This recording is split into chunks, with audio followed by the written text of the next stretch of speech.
Alright, welcome to my first video in a new series I'm calling Grandmaster Guides. These will be guides showcasing the very best high-level PvM strategies to achieve kill times that are close enough and sometimes even competitive with their respective world records. Today I'm going to showcase how to consistently get sub 11 minute Inferno completions. At 5 kills an hour, you can currently expect to be making almost 80 million gold an hour here. Starting off with my preset. I'm wearing my best necromancy gear, and my perks are shown on screen.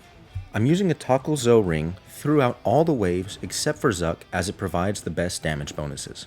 My inventory is fairly standard, but I'm prioritizing food that does not penalize me with adrenaline loss or stat drain. But I still do bring a few solid food for peace of mind. I have a Blessed Flask for prayer, as well as a Super Restore to counteract Zuck's hit point draining mechanic. Lastly, I have my Necromancy Gauntlets and a Reaver's Ring specifically for the wave against Zuck, as he is neither poisonable nor affected by the bonuses of the Toggle Zo. Let's get into the strategies for the waves now. At the end of the video, I'll also have a little cheat sheet for you to be able to quickly glance at and remember the strategies for each wave. After starting the encounter, you have time to summon your Conjurers, Life Transfer, and command both your Ghost and Skeleton.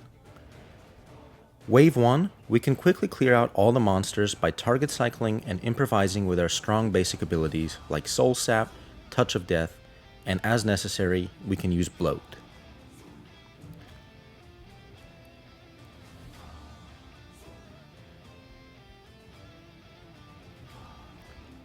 For Wave 2, we want to position ourselves in the northeast and target cycle the first ranger using our tier 95 weapon special attack.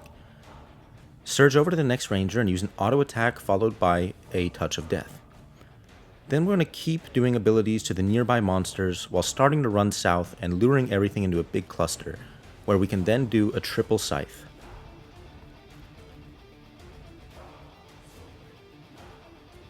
Wave 3, we'll start by killing this southern spawning bat and then luring everything to the center and using Threads of Fate with a volley of souls. Then improvising for the last 2 Threads abilities to clear any remaining monsters. I'd recommend using something like a Finger of Death or your EOF special attack.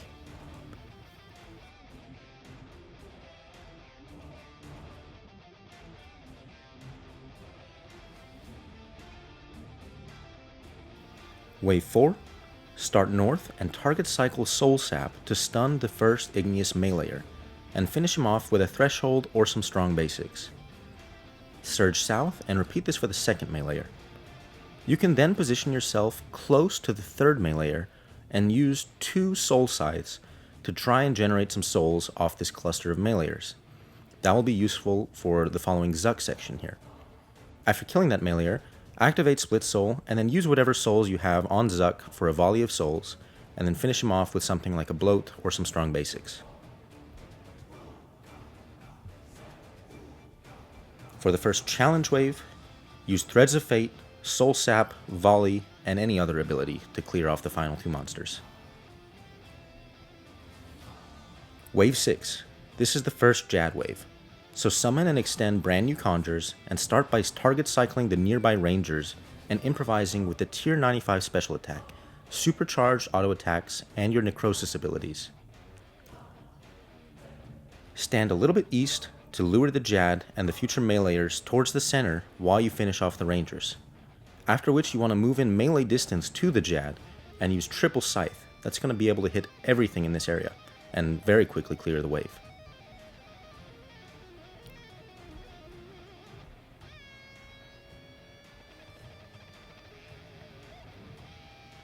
Wave 7 is going to be the start of the Ranger waves. I like to start on the west side and quickly clear out this bat, followed up by going to the middle and getting rid of the Major, who can make life difficult by dealing hard-hitting magic damage while you're praying range. I'll also clear this second bat and then the 2 north spawning Rangers, while I'm waiting for all the other monsters to come towards the center. I'll then AFK just a bit north of this easternmost rock so that I can get a good positioning for Threads of Fate, and then I'll do the combo of Threads of Fate, Volley of Souls. In this example, I was standing a little bit too far west, but I still managed to clear the entire wave except for 1 monster with my Threads of Fate. Wave 8. I start in the same spot as the previous wave, but this time clearing the Major instead of a bat. I go directly east and kill the mirrored major spawn with a bloat. Then I'll do a similar strategy to the previous wave, killing the northern 2 rangers, then AFKing near the eastern rock. But since Threads is now on cooldown, I'll use Death Skulls and some basic abilities to deal with the clump.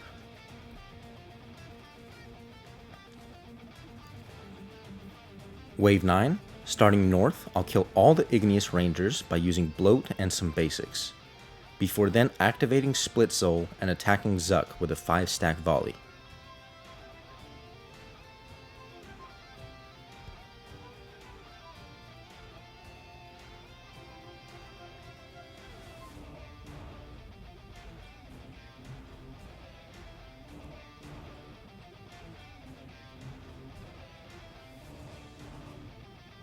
For the challenge monster, I highly recommend using this free time to summon new conjures and potentially use Invoke Death, at which point I will just use a tier 95 special attack and a basic ability, and that should definitely clear this monster.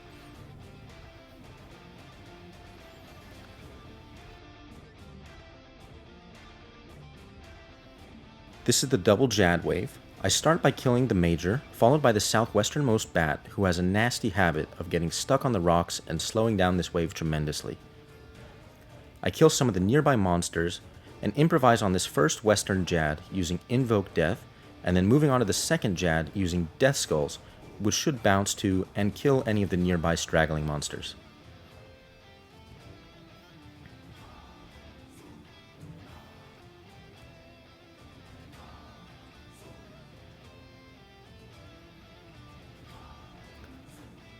Wave 12 is probably my slowest wave of this whole encounter, as I don't really have a worthwhile lure since Death Skulls is on cooldown and we're saving Threads for the next wave, so I'm simply surging between monsters as efficiently as I can and improvising to the best of my ability to be able to kill them.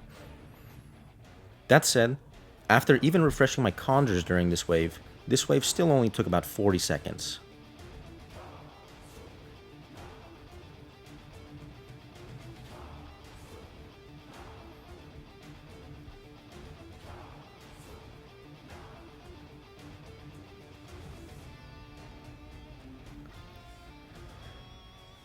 Wave 13. I start by killing the northernmost ranger right away, before surging south where I'll launch a Death Skulls into the first big major. That's going to bounce to and ideally kill all of the southern monsters, including this ranger. After that, I'll make my way more towards the center and try to lure everything together into the range of Threads of Fate, where I'll use a Threads Volley combo.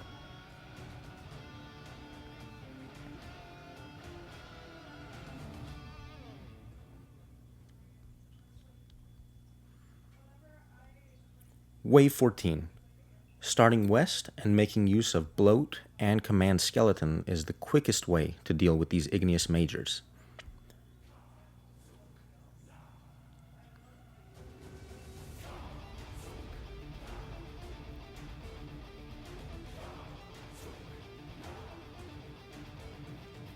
While killing the third one, I'll use a Split Soul and quickly deal with Zuck's final 50k HP using a 5-stack volley. For the challenge wave, I've opted to use Barricade, as it is a completely relaxed strategy and even allows you to summon and extend your conjures without taking any damage. Alternatively, you could use Devotion and Prayer Flick this phase while using Disruption Shield or Resonance for the typeless attacks.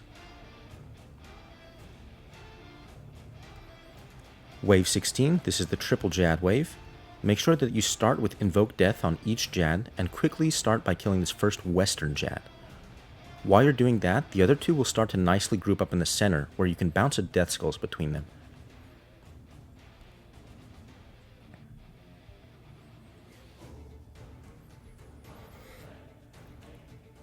For the Haraken wave, I like guessing which side he'll spawn on just because it's fun, and I like to hope that I get the 50-50 coin flip right, but you could also wait in the middle and just be a surge away from either side.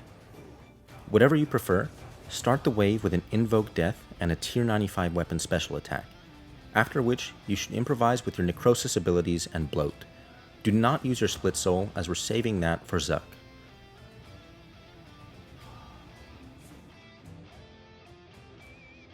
it's also a good time to make sure you're building up all your soul stacks and some residual necrosis stacks.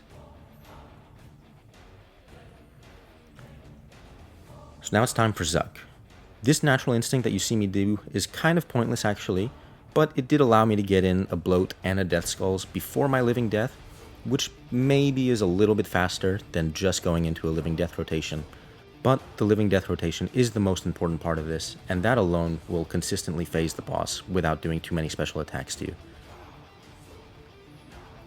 In any event, try to remember to equip your Necromancy gloves and your Reaver's ring, as Cinderbanes and Takelzo are now completely outclassed.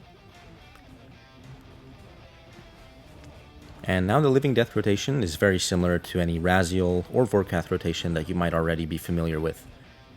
Using your enhanced replenishment potion or an adrenaline renewal on the same tick and aiming to get 3 death skulls while also making use of split soul should easily make this 350k damage check go by in a breeze. You'll see that we get into the pizza phase well before Zuck can go through all of his special attacks. In the pizza phase, we're going to deal with this as normally, and we can also use this chance to throw an extra storm shards onto Zuck. So stunning the first monster, using a threshold like bloat on the second monster, and standing close to the third monster, and again using something like bloat.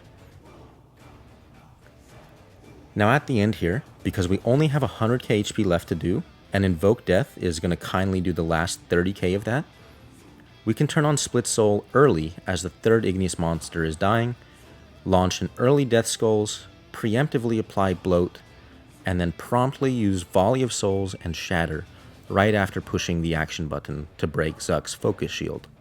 And all that will basically instantly end this phase, and the fight in its entirety. So, that's the Grandmaster's Guide to consistently and comfortably getting sub 11 minute Inferno clears. If you enjoyed this video, be sure to leave me some feedback with a like and comment, because next time I'm going to be uploading video just like this for hard mode Inferno, showcasing how to consistently get sub 14 minute kills, which translates to making over 160 million GP an hour.